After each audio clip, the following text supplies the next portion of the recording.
Agnes Miller had been preparing for another quiet Christmas Eve in her suburban neighborhood, just like she had done for decades. But when a young black girl appeared on her porch, wearing nothing but a thin, tattered pink dress in the freezing December air, something about the child's distended belly and fearful eyes made her blood run cold. What Agnes would uncover in the next few hours would shake her comfortable suburban world forever and change both their lives in ways she never could have imagined. Before we dive in, comment below where you're watching or listening from today, and if you like this shocking story, don't forget to subscribe. The crisp December air nipped at Agnes's cheeks as she stepped out of her car, arms full of grocery bags. Glancing at the clock on her phone, she saw it was 1 p.m. on Christmas Eve. The quaint suburban neighborhood of Newtown buzzed with festive energy. Twinkling lights decorated the houses, casting colorful reflections on the fresh blanket of snow. Inflatable Santas and snowmen swayed in the chilly breeze, adding to the holiday cheer. Agnes, an elderly woman with silver hair and warm, kind eyes, felt a pang of loneliness as she checked her messages, hoping for a reply from her children about visiting this year. As she made her way up the driveway, her boots crunching in the snow, she couldn't shake the bittersweet reminder that her family had drifted apart over the years, and the holidays only seemed to deepen that feeling of emptiness. As she fumbled with her keys, a flash of movement caught her eye. Across the street, a young black girl in a pink dress was crossing the road. Agnes paused, watching as the child, no more than 8 or 9 years old, walked with purpose towards her neighbor's house. The girl's clothes were ragged, a stark contrast to her braided hair. There was something about her demeanor that made Agnes uneasy. From her vantage point, Agnes observed as the girl approached her neighbor's trash bin. With a quick glance around, the child lifted the lid and reached inside, pulling out a dark plastic bag with all her might. The girl's movements were furtive, her eyes darting nervously as she clutched her prize. A pang of concern tightened in Agnes's chest. Why was this child alone on Christmas Eve, wearing only a thin pink dress? And, more troubling, why was she rummaging through the trash?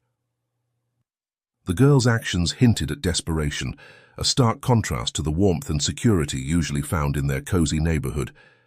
As the child scurried away, disappearing down the street with her scavenged bag, Agnes shook herself from her reverie. She set her bags down by the mailbox and checked inside, rifling through the usual assortment of bills, a magazine and a postcard. Among the envelopes, a folded piece of paper caught her attention. It wasn't sealed or addressed, just a simple sheet tucked in with the rest of the mail. Curiosity piqued, but Agnes set it aside for later inspection. She gathered her groceries and made her way to the front door, her mind still preoccupied with the strange sight she had witnessed. Before entering her home, Agnes paused again, her gaze drawn to her own trash can. A nagging thought made her wonder if the girl had visited her bin as well. But a quick check revealed her trash undisturbed, leaving Agnes with more questions than answers as she finally stepped inside. The warmth of her home a stark contrast to the chill of uncertainty that had settled over her. The familiar scent of pine and cinnamon greeted Agnes as she crossed the threshold, momentarily pushing the strange encounter from her mind. She made her way to the kitchen, setting the grocery bags on the counter with a soft grunt. The weight of age seemed heavier today, perhaps burdened by the unsettling sight she had witnessed. Agnes placed the envelopes on the dining table, her fingers hesitating on the mysterious folded page resting among them. She shook her head, pushing the thought aside with a silent promise to read it later. It was already past midday, and she needed to start preparations for the family dinner, just in case her children decided to come this year. Moving to the sink, she washed her hands, savoring the comforting warmth of the water against her skin. "Rowan," she called out, her voice echoing through the house. "Rowan, I'm back from the market." The sound of the back door opening and closing answered her call. Rowan, Agnes's husband of 45 years, ambled into the kitchen. The faint smell of cigarette smoke clung to his cardigan, and a half-empty beer bottle dangled from his fingers. "How was the market?" Rowan asked, his voice gruff but tinged with affection. Agnes smiled, grateful for the familiar routine. Busy as always on Christmas Eve, I managed to get everything we need, though. She paused, considering their dinner plans. What do you think about a glazed leg ham for dinner when the family comes? Rowan nodded approvingly. Sounds perfect. The kids always love your ham. Agnes busied herself with unpacking the groceries, her mind drifting back to the girl she had seen. Rowan, she began hesitantly, did you happen to see a little girl wandering around the neighborhood earlier? A young black girl all alone? Rowan's brow furrowed. Can't say that I have. Why do you ask? Agnes recounted what she had witnessed, describing the girl's ragged appearance and her actions at the neighbor's trash bin. As she spoke, she could see Rowan's expression shifting from curiosity to dismissal. Ah, don't worry about it, Agnes, he said, waving his hand. Probably just some kid who wandered off. You know how they are. Besides, one of those nosy neighbors will sort it out if there's really a problem. Agnes felt a flicker of irritation at Rowan's cavalier attitude. But she was going through the trash, Rowan. Doesn't that seem odd to you? Rowan shrugged, taking another swig of his beer. Kids do all sorts of strange things, no use getting worked up over it. Agnes pressed her lips together, biting back a retort. She knew pushing the issue would only lead to an argument, and she didn't want to sour the mood before their children arrived. Still, she couldn't shake the image of the girl from her mind. I suppose you're right, she conceded, though her tone suggested otherwise. I should focus on getting dinner ready. The kids should be here by 4, just like last year. As Agnes turned back to her groceries, she tried to push the image of the girl away from her thoughts. But even as she began to prepare the ham, she found her eyes drifting to the window, half expecting to see the mysterious child once more.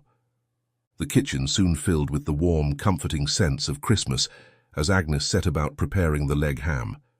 She had mixed her glaze made of maple syrup, brown sugar, nutmeg, and cinnamon in a separate bowl, and now she was scoring the rind of the leg ham, her hands moving with the practiced ease of someone who had performed this ritual many times before. As she worked, her mind wandered to Christmas Eve's past, when the house had been filled with her children's chatters and the pitter-patter of grandchildren's feet. Remember when Sarah was little, and she insisted on helping with the ham? Agnes called out to Rowan, who had settled into his favorite armchair in the living room. She ended up covered head to toe in glaze. A chuckle drifted in from the other room. How could I forget? Took us hours to get it out of her hair. Agnes smiled at the memory, but it was tinged with a hint of sadness. Those days seemed so long ago now. Her 3 children had grown up, moved away, and started families of their own. The 6 grandchildren were getting older too, their visits becoming less frequent as their lives filled with school, friends, and activities. Agnes, bring me another bottle of beer, will you? His voice interrupted her chain of nostalgia. Agnes sighed, wiping her hands on her apron. Coming, but this should be your last one before everyone arrives, okay? But Rowan never answered. She retrieved a beer from the fridge anyway and brought it to him, who accepted it with a grunt of thanks. As she turned to head back to the kitchen, movement outside the window caught her eye. Agnes froze, her heart skipping a beat. There, across the street, was the girl she had seen earlier. The child was heading straight for Agnes's trash bin. Without thinking, Agnes quickly wiped her hands and rushed to the door. I'll be right back, she called to Rowan, who merely grunted in response, too engrossed in his television program to notice her urgency. Agnes stepped out onto the porch, her gaze settling on the girl. Now that she was this close, she could see the girl's belly bulging, almost as if she were pregnant. But how could that be? The child hadn't even reached the age. She watched as the girl lifted the bin lid, reaching inside, her small frame barely tall enough to peer over the edge. Hello there, Agnes called out, trying to keep her voice gentle and non-threatening as she climbed down a few steps. The girl's reaction was immediate. She jerked back from the bin as if burned, her eyes wide with fear. In her haste to retreat, she knocked over the bin, spilling the trash bag and its contents onto the street. A dark liquid, likely remnants from a discarded container, splashed across the pavement and the girl's shoes. "Oh, sweetheart, it's okay," Agnes said, taking a step forward. But it was too late. The girl had already turned and was running down the street, her braids bouncing against her back as she fled. Agnes sighed, her heart heavy as she watched the child disappear around a corner. She made her way to the overturned bin, kneeling despite the protest of her aging joints. As she began to clean up the mess, she caught a glimpse of her little figure from the corner of her eye. There, peeking out from behind a streetlight, was the girl. She was watching Agnes with a mixture of curiosity and wariness, her body tense and ready to bolt at any moment. "It's all right," Agnes called out softly. "I'm not angry. Are you hungry? I could get you something to eat." But her words seemed to spook the child once more. In the blink of an eye, the girl vanished, leaving Agnes alone with her thoughts and a bin full of scattered trash. Agnes tidied up the mess, replacing the old trash bag with a fresh one. When she finished, she headed back inside, her mind swirling with questions and concerns as she washed her hands. Entering the living room, she found Rowan still slouched in his armchair, another empty beer bottle resting on the side table. "Rowan," she began, her voice tight with worry, "what did I say about the last bottle?" She clicked her tongue. "And you know what? That girl I saw earlier was just outside going through our trash." "What girl?" Rowan looked up, his expression a mixture of confusion and mild irritation. "Oh, the one you mentioned before?" Agnes nodded, wringing her hands. "Yes, she was right there, and when I tried to talk to her, she ran off. She looked so scared, Rowan, and hungry. I think she might be in trouble." Rowan's response was dismissive, his words slightly slurred from the alcohol. "Agnes, you're making a mountain out of a molehill. So what if some kid was poking around the trash, probably just looking for bottles to turn in for change?" But Rowan, she spilled trash all over herself when she ran away. Her feet were covered in it. This elicited a chuckle from Rowan, which only served to fuel Agnes's frustration. "Well, that's what happens when you mess with trash bins. Look, if it bothers you so much, just lock the bin." Agnes felt her patience wearing thin. "We can't lock the bin, Rowan. The trash collectors won't be able to empty it if we do. Besides, that's not the point. There's a child out there who needs help." Rowan waved his hand dismissively. "You're always trying to fix everyone's problems, Agnes. Sometimes you need to let things be. Now, how about that ham? Have you put it in the oven?" Realizing she wasn't going to get anywhere with Rowan, Agnes retreated to the kitchen, her heart heavy. She returned to her dinner preparations, but her movements were mechanical, her mind elsewhere. As she glazed the ham and prepared the baking dish with apple cider, Agnes found herself constantly glancing out the kitchen window. She slid the leg ham inside the oven and set the timer for 20 minutes. In the meantime, she took herself to do the chores. She swept the house, wiped down the furniture, and set the dining table. As she worked, her gaze drifted to the window, and her heart leaped into her throat when she noticed the same girl running barefoot through the snow, her small feet leaving tiny imprints in the white blanket covering the ground. The girl is moving quickly, looking over her shoulder in fear. The child's thin arms were wrapped tightly around herself, probably from cold. The oven timer rang just in time. She quickly silenced it, setting it for an additional 20 minutes, noting to herself that she'd baste the ham later, once she understood what was happening with the girl outside. Without hesitation, Agnes put the ham back in the oven and hurried outside. Agnes followed the girl's gaze over her shoulder and saw a man standing on the porch of a house down the street. He's red-faced and angry, shouting at her and making shooing motions with his hands. "Get out of here, you little rascal," his voice carried through the quiet neighborhood. "Don't let me catch you digging through our trash again." "Wait!" Agnes called out as she approached the gate, but just like before, the girl was spooked at the sound of her voice. This time, however, Agnes didn't stop. She chased the girl, her concern overriding her usual caution. She rounded several corners, always keeping the child just in sight. As she entered a part of the neighborhood she rarely visited, Agnes found herself in front of a shabby camper park. There, among a pile of trash bags, stood the girl. Her discarded shoes lay nearby, soaked in what Agnes assumed was the same trash juice from earlier. The sight broke Agnes's heart. As she cautiously approached, trying to find the right words to comfort the child, movement from behind a nearby camper van caught her attention. A woman, perhaps 10 years younger than Agnes, stumbled into view, followed closely by a much younger man. They were clearly intoxicated, caught up in a passionate embrace, and completely oblivious to her presence. Agnes's stomach churned as she realized the implications of what she was seeing. She took a deep breath and stepped forward, determined to understand the situation and find a way to help. "Excuse me," she called out, her voice stronger than she felt. "I'm sorry to interrupt, but I'm concerned about this little girl.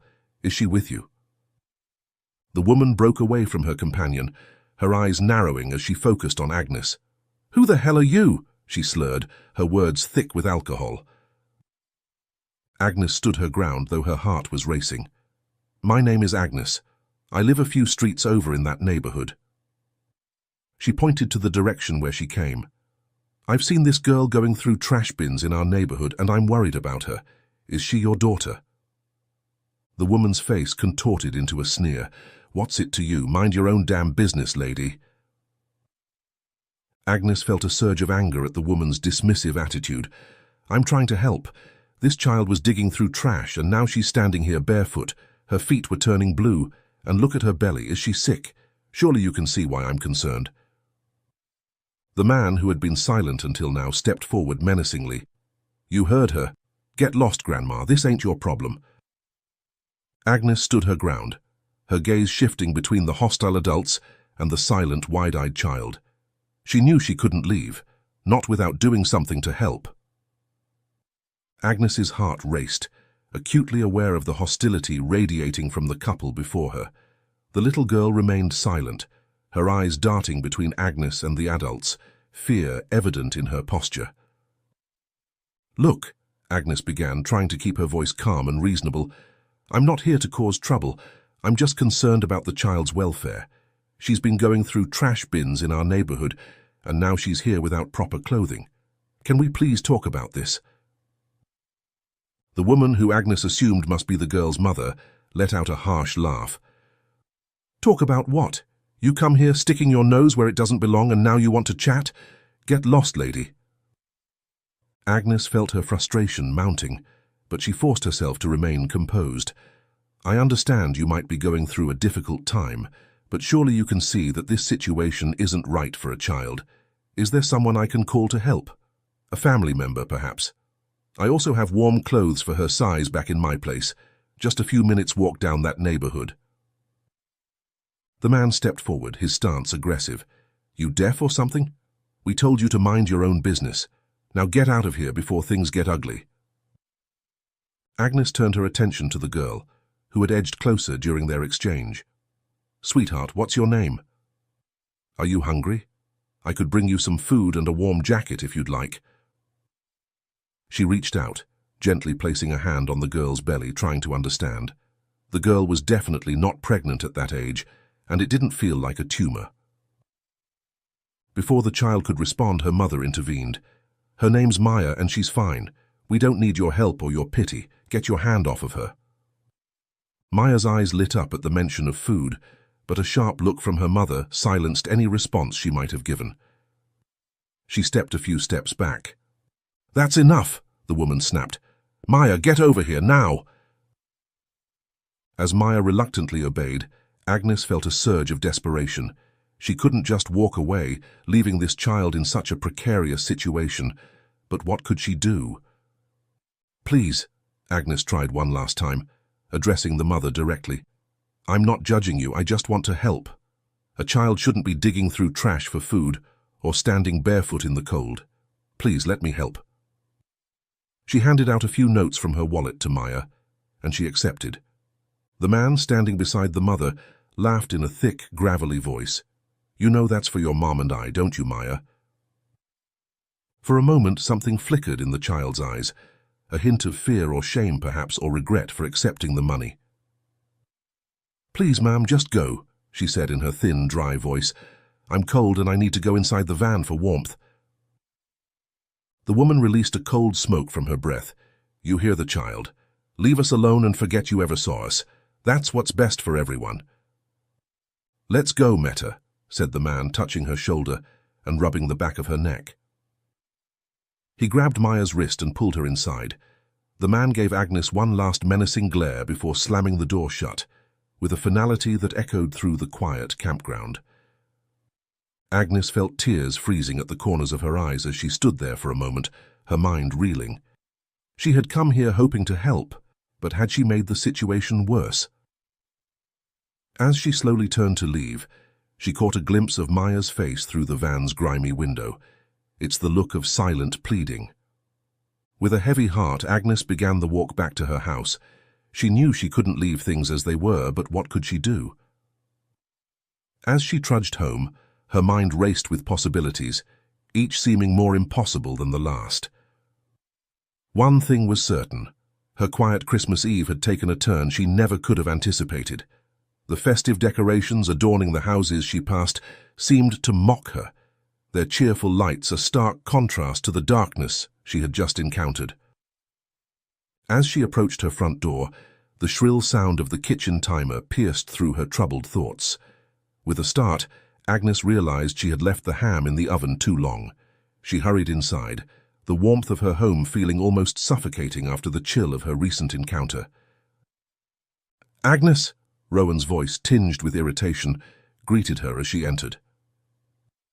He was standing in the kitchen, frowning at the beeping timer. "Where the hell have you been? The oven's been going off for ages and the ham's drying up." Agnes moved quickly to silence the timer and tend to the ham, her hands trembling slightly as she grabbed the mitts and opened the oven door. "I'm sorry, Rowan. I got distracted." Rowan's frown deepened as he watched her, his stance slightly swaying, cheeks flushed, a clear sign he'd had too much beer today. "Distracted? By what? Don't tell me you were off chasing that girl." Agnes felt a flare of anger rising in her chest at his dismissive tone, but she bit back a sharp retort. Instead, she focused on basting the ham, trying to gather her thoughts. "Rowan, it's worse than we thought. That little girl, her name's Maya. She's living in a camper van with her mother and some man. They're drunk, and they don't seem to care about her at all." Rowan let out a derisive snort. "And how exactly do you know all this? Don't tell me you followed her." "I did," Agnes admitted, turning to face her husband. "I had to, Rowan. You should have seen her. She was barefoot, cold in her thin layer of clothing, and scared. I couldn't just ignore it." "Good Lord, Agnes!" Rowan exploded, his words slightly slurred. "When are you going to learn to mind your own business? You can't save every stray that crosses your path. It's Christmas Eve, for God's sake. We should be preparing for our family, not getting mixed up in some stranger's mess." Agnes felt tears pricking at her eyes, a mixture of frustration and disappointment welling up inside her. "Our family. Rowan, our children haven't called us this entire year. They're too busy with their own lives, and now there's a child out there who needs help, and you want me to just ignore it?" Rowan's face darkened. "Don't you dare bring our kids into this. They're successful. They have their own families." "I am proud of them," Agnes shot back, "but that doesn't change the fact that we're alone on Christmas Eve, and there's a little girl out there who needs help. How can you be so callous?" "Callous?" Rowan's voice rose. "I'm being realistic, Agnes. You don't know anything about these people. For all you know, they could be dangerous. You could have gotten yourself hurt or worse, and for what? Some kid you don't even know." Agnes turned away, unable to look at her husband's angry face any longer. She busied herself with the ham, fighting back tears. "I know enough to see a child in need, Rowan, and I can't just turn my back on that. I won't." A heavy silence fell between them, broken only by the soft sizzle of the ham caramelizing in the oven. Agnes could feel Rowan's eyes on her back, but she didn't turn around. She couldn't bear to see the disappointment, the anger in his eyes. After what felt like an eternity, Rowan spoke again, his voice low and tired. "Do what you want, Agnes. You always do anyway. Just don't expect me to clean up the mess when this all goes south." With that, he turned and left the kitchen, the sound of his heavy footsteps retreating to the living room echoing in Agnes's ears. She stood there for a long moment, her hands gripping the edge of the counter, trying to steady herself. As she fought to regain her composure, her eyes fell on the folded piece of paper she had found in the mailbox earlier on the kitchen table. She reached for it, suddenly desperate for any distraction from the weight of her emotions.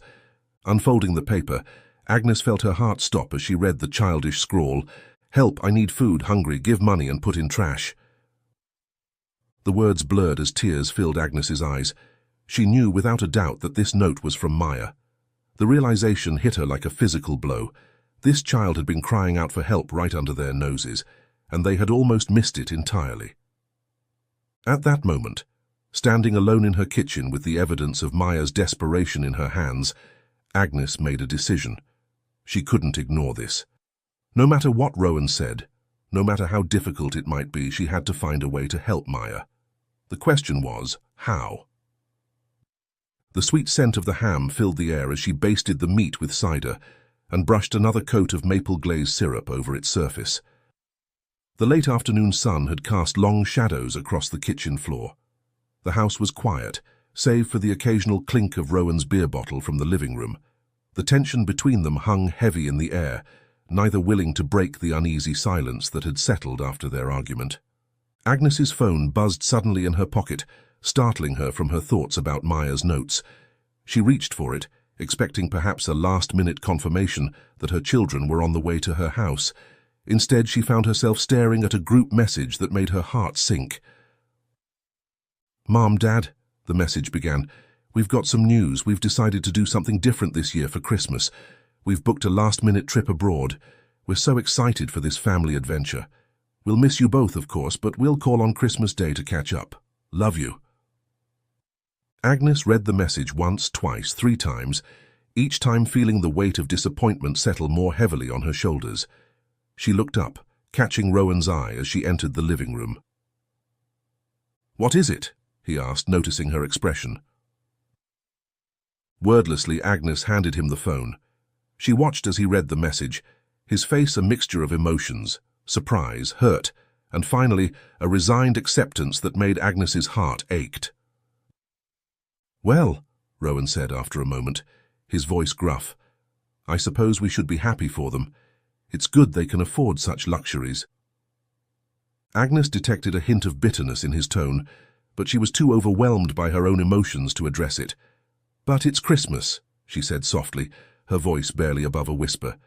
"We always spend Christmas together." Rowan shrugged, handing the phone back to her. "Times change, Agnes. The kids have their own lives now. We can't expect them to always put us first." His words, though likely meant to be comforting, only served to deepen Agnes's sense of isolation.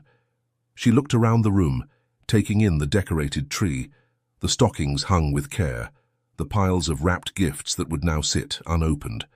All the preparations, all the excitement, now seemed hollow and meaningless. As the reality of their situation sank in, Agnes felt a surge of emotion she couldn't quite name. It wasn't just sadness or disappointment. It was something more, a restless energy that demanded action. Her eyes fell on Maya's note on the table, and suddenly she knew what she had to do. With a newfound determination, Agnes stood up. "Rowan," she said, her voice steadier than she felt, "I'm going upstairs for a bit. I need to think." Rowan nodded absently, already reaching for another beer. Sure, take your time." Agnes climbed the stairs, her mind racing with possibilities.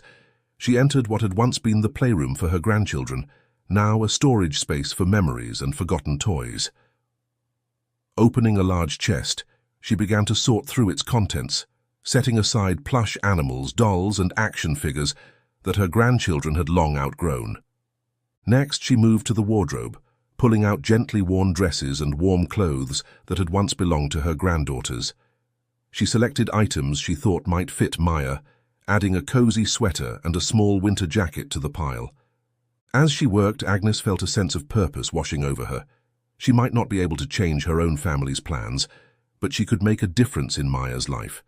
She could offer this child a glimpse of the warmth and care that every child deserved, especially at Christmas. Gathering the toys and clothes, Agnes headed back downstairs. In the kitchen, she collected non-perishable food items, packaged snacks, fruit cups, small bottles of juice, anything a child could easily eat without preparation. She found a cardboard box in the garage and began carefully packing it with her collected items. As she worked, she remembered Maya's note and its strange request. With a moment's hesitation, she retrieved some cash from her wallet, placed it in an envelope and slipped it inside the folded note. With a determined sigh, she carried the box downstairs and out to the front yard, placing it near their trash bin. She had marked the box with large, bold letters spelling "rubbish," hoping it would remain undisturbed until Maya found it, and made sure that the box was sealed carefully, leaving the sides slightly open for easy access. As Agnes re-entered the house, brushing off a few snowflakes that had settled on her sweater, Rowan's voice called out from the dining room. "Agnes? I'm getting hungry. Can we have that ham now?" Agnes sighed, realizing how much time had passed. "Just a moment, Rowan," Agnes replied, making her way to the kitchen. "I'll check on it now." She opened the oven, the rich aroma of the glazed ham filling the air. She served 2 portions for her and Rowan. Now, without her children and grandchildren, the house felt empty, and the whole leg seemed too big for just the 2 of them. They ate their early dinner in near silence, and when she wrapped up the table and washed the dishes, Agnes found herself staring at the box she had placed by the trash bin. She wondered if the girl would return after the earlier incident, if she would find the box before other children or the dump truck came. The house was eerily quiet, save for the soft snoring coming from Rowan, who had fallen asleep in his armchair after his early dinner and 6th bottle of beer. Just as Agnes was about to turn away, a small figure caught her eye. Her heart leaped as she recognized Maya, approaching the trash bin with the same cautious movements she had observed earlier. The girl was still wearing the same clothes, now visibly damp and dirty, wholly unsuitable for the chilly December night. Her feet were now covered in shoes, though the stains from the trash juice earlier had left its mark. Agnes watched, barely breathing as Maya knelt by the box. The girl's hands stiffened by cold as she opened it, her movements hesitant yet desperate. Agnes's heart ached as she saw Maya's eyes widen at the sight of the toys and clothes. To Agnes's surprise and dismay, Maya quickly grabbed the envelope containing the cash.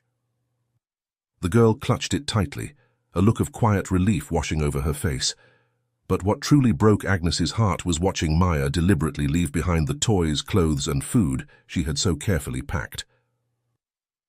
As Maya stood up, cash envelope clutched to her chest, she cast a longing glance at the winter jacket and sweater.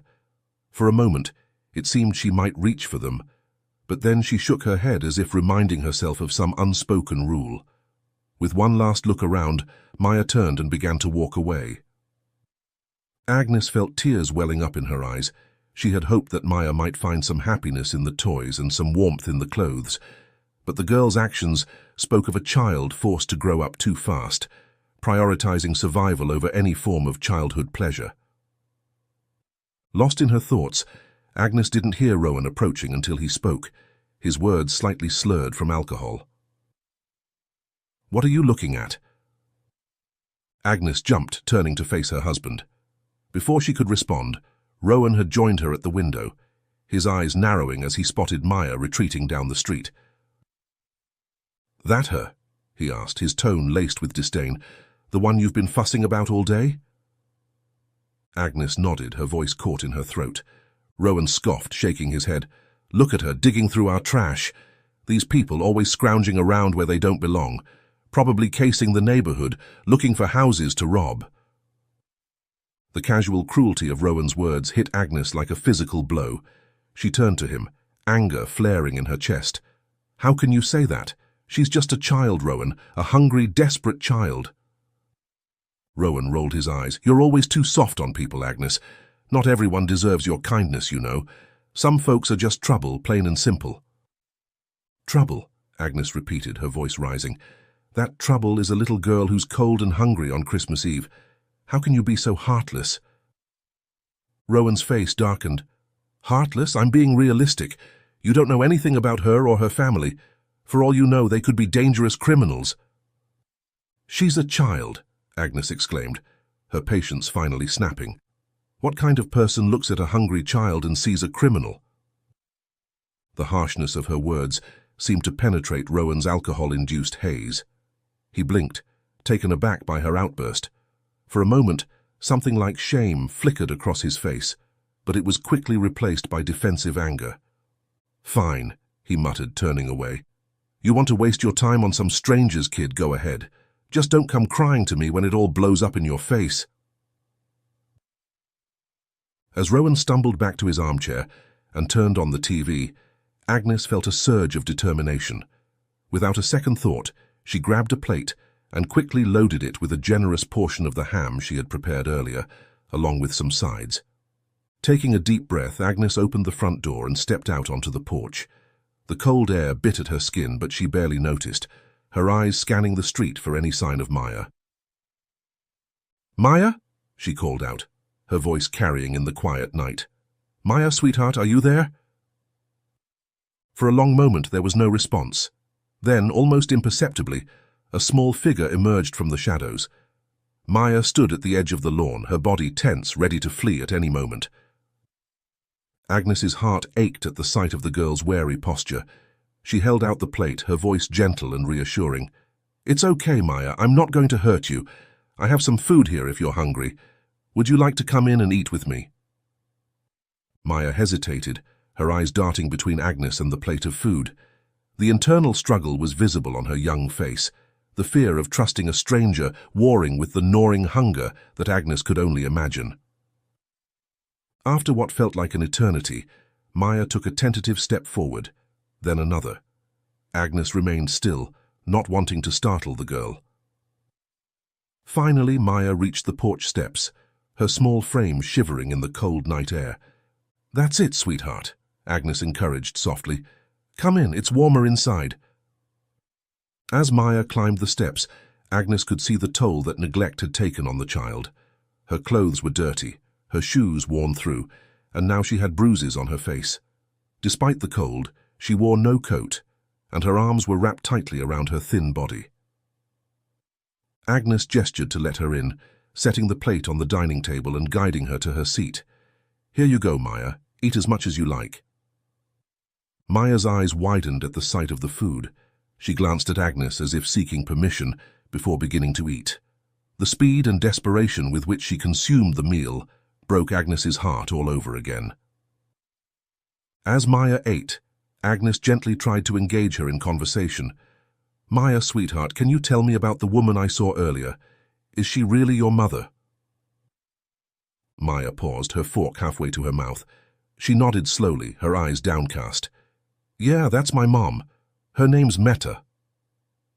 "And the man with her?" Agnes pressed gently. "That's her boyfriend, Darius," Maya replied, her voice barely above a whisper. They don't really care about me." Agnes felt a lump forming in her throat. "Oh, Maya," she breathed, fighting back tears. "I'm so sorry, sweetheart. What about your father? Is he around?" Maya shook her head, her lower lip trembling.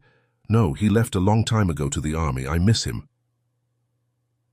As Maya continued to eat, Agnes's mind raced.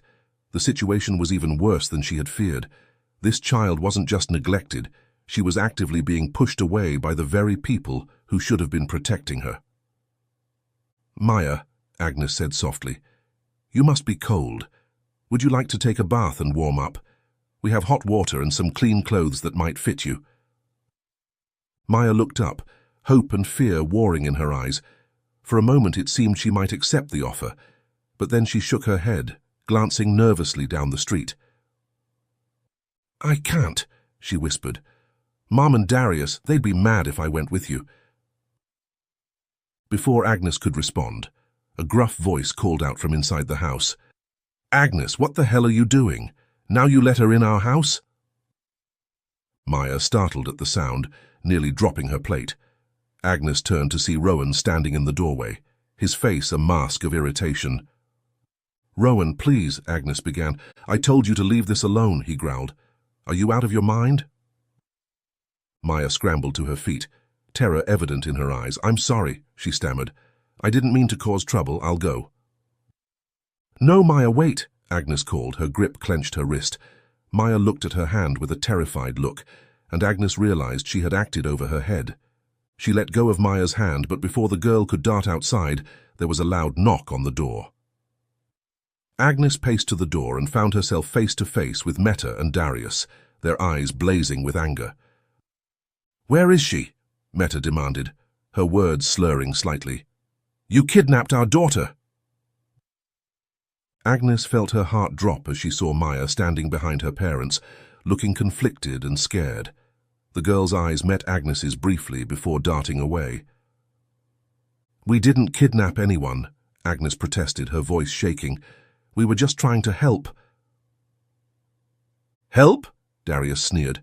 "By stealing a child from her family? That's a crime, lady. Maya, tell us, did this lady kidnap you?" Maya, seemingly torn between her loyalty to her parents and the kindness she had received from Agnes and Rowan, hesitantly spoke up. They took me," she said, her voice barely above a whisper. Agnes felt as if she'd been punched in the gut. The betrayal stung, even as a part of her understood the complicated dynamics at play.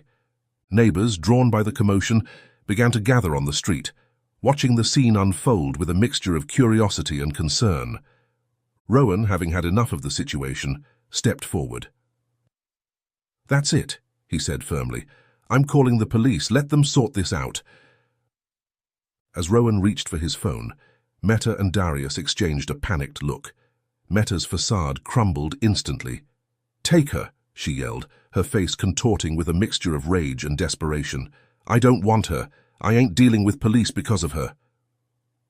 Without another word, they turned and bolted down the street, leaving Maya standing alone on the porch.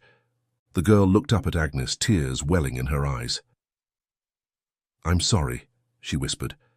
"I didn't know what else to do. Mum was drunk and got angry at me. She forced me to make use of your kindness, to get into your home and act like you'd kidnapped me. They wanted the money and I was just so hungry, ma'am. I haven't eaten properly in days, except for what I could find in the trash bin and what you served earlier." Agnes knelt beside her, pushing aside her own hurt feelings. "It's okay, sweetheart. We're going to figure this out." Within minutes, police sirens could be heard approaching. As the officers arrived, Agnes gently encouraged Maya to tell them the truth. "Please, Maya," she said softly, "the police are here to help. Tell them what's really been happening." Maya, trembling slightly, nodded. As the officers questioned her, she slowly began to open up. She told them about her mother's boyfriend, how they had been living in a camper, and how she was often left alone to fend for herself. "Can you show us where this camper is?" one of the officers asked gently. Maya nodded, and soon they were all making their way to the camper park, the police, Maya, Agnes, and Rowan. The area was dimly lit, with a few scattered streetlights casting long shadows across the rows of parked campers and RVs. The air was thick with tension as they rushed through the park. Maya pointed to a battered off-white camper van near the back of the lot. "That's it," she whispered, her voice trembling slightly. As they approached the area, they spotted Meta and Darius attempting to flee in their camper van. The police officers took the lead, with Agnes, Rowan, and Maya following closely behind. As they neared the vehicle, they could hear muffled voices and the sound of things being hastily moved around inside. Suddenly, the camper's engine roared to life, headlights cutting through the darkness. "They're trying to escape," one of the officers shouted, breaking into a run. The camper lurched forward, tires spinning in the snow. Agnes instinctively pulled Maya close, shielding her from the scene before them. Rowan stood protectively in front of both of them, his body tense. The police reacted swiftly. One officer positioned his patrol car to block the camper's path, while the other drew his weapon, shouting commands for the occupants to stop and exit the vehicle. For a heart-stopping moment, it seemed Meta and Darius might attempt to ram through the blockade. The camper's engine revved aggressively, but then suddenly cut out. "Exit the vehicle with your hands up," an officer commanded, his voice firm and authoritative. The camper's door swung open. Darius emerged first, his hands raised, a look of defeat on his face. Meta followed, stumbling slightly as she stepped down from the camper, her eyes wild with a mixture of anger and fear. As the officers moved in to handcuff them, Meta's gaze locked onto Maya. "This is all a misunderstanding. We were looking for our daughter and got a bit worried." The officer's eyes narrowed, clearly not buying the sudden change in demeanor. "Your daughter's here and she admitted you abandoned her care. We're going to need you to come down to the station to answer some questions," he said firmly. Darius spat and Meta pointed her fingers at Agnes and Rowan. "Cursed you all, and you, child, I wish you grow up sick and no one to care for you." Agnes closed Maya's ears and buried her closer to her chest before she could hear any more of it. "Ma'am, you have the right to remain silent," one of the officers said firmly, securing the handcuffs on the couple's hands. "I suggest you use it." While one officer read Meta and Darius their rights and escorted them to the car, another approached Agnes, Rowan and Maya. "We'll need statements from all of you, so please come to the station with us," he said, his tone now gentler. "As for Maya, child services will be involved to ensure her care. It's clear she's suffered from neglect and malnourishment, which explains the swelling in her belly. A more thorough investigation will follow, but for now, her safety is our top priority." "What's going to happen to me?" Maya asked in a small voice. Agnes knelt at Maya's level, her voice gentle. "We're going to make sure you're safe and taken care of, Maya. For tonight, you and I will come with the police. The child service will be there and take you to a special home where children stay when they need a safe place." Maya's lower lip trembled, and she looked at Agnes and Rowan with pleading eyes. "Can't I stay here with you? You've been nice to me. I'm sorry for lying to you. I can be a good girl." Agnes felt tears pricking at her eyes. "Oh, sweetheart," she said, kneeling next to Maya. "We would love for you to stay with us, but some rules need to be followed to make sure you're safe. The police need to do their jobs to protect you, but I promise you we'll do everything we can to see you again soon." Rowan nodded, finally understanding the gravity of the situation. "Yes, of course, our house has many empty rooms now." As Agnes, Rowan and Maya settled in the car, Agnes felt Rowan's arm around her shoulders. "We did the right thing and we'll do whatever it takes to help her." Rowan nodded. "It's just not how I expected our Christmas to go. You're always full of surprises, Agnes. Never failed me even in our old age." Agnes chuckled softly. "You married me for all the right reasons. But maybe this is exactly what we needed. Our children are all grown up, and we can make room for the community." As the cars drove away, the decorative Christmas lights of the neighborhood faded into the distance. This Christmas might not have been the one they expected, but it had become one they would never forget. A Christmas of compassion, of action, and of hope for a brighter future, not just for Maya, but for themselves as well.